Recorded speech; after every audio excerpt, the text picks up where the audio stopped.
Hello friends, আরুসিস কিচেনে আপনাদের সবাইকে আরেকবার স্বাগতম। তো আজকে আমি আপনাদের থানকুনি পাতা বাটার রেসিপি বানিয়ে দেখাবো। তো এটা বানানোর জন্য আমি কিছুটা থানকুনি নিয়ে নিয়েছি, এটাকে আমি বেছে নিয়েছি এবং জলে ধুয়েও নিয়েছি।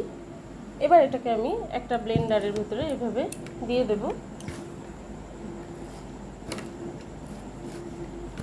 আপনারা চাইলেও বাটতে পারেন।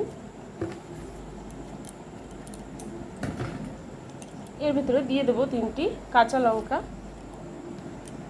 দিয়ে দেব ছোটো চামচের হাফ চামচ পরিমাণে নুন। এবার এটাকে আমি ব্লেন্ড করে নেব। তো ফ্রেন্ডস, আমি ব্লেন্ডারে দিয়ে এভাবে থানকুনি পাতার একটা পেস্ট বানিয়ে নিয়েছি।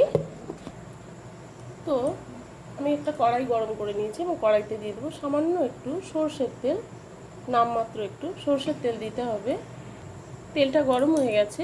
এবার আমি শিলনোড়াতে একটু জিরে, গোটা জিরে বেটে নিয়েছিলাম, সেটাকে আমি দিয়ে দেবো এই তেলের উপরে। তো জিরেটা আমি ভেজে নিয়েছি। এবার আমি বেটে রাখা থানকুনি পাতাটাকে এর ভিতরে দিয়ে দেবো। দিয়ে এভাবে খুন্তির সাহায্যে নাড়তেই থাকবো। কাঁচা লঙ্কা সবই দেওয়া আছে, আপনারা চাইলে একটু হলুদ দিতেও পারেন, নাও পারেন।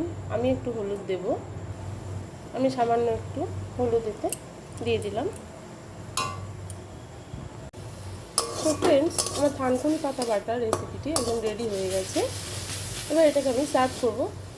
থানকুনি পাতায় একটা বুনো গন্ধ থাকে, সেই জন্য অনেকে কাঁচা খেতে পারে না, অনেকে আবার কাঁচাও খেতে ভালোবাসেন। তো যারা খেতে পারেন না তাদের জন্য আমি এভাবে বানিয়ে দেখালাম। এভাবে বানালে কিন্তু কোনো গন্ধ থাকবে না, খেতেও খুব ভালো লাগবে। তো ফ্রেন্ডস, এরকম গরম গরম ভাতের সঙ্গে থানকুনি পাতা বাটা রেসিপি হলে ভালোই হয় আমার মনে হয়। এটা কিন্তু খুবই হেলদি রেসিপি, আমরা কম বেশি সবাই জানি। তো আপনারা এভাবে থানকুনি পাতা বেটে একবার বাচ্চাদের, বড়দের খাইয়ে দেখুন। এতে কিন্তু কাঁচা গন্ধটা চলে যায় এবং টেস্টটাও ভালোই হয়।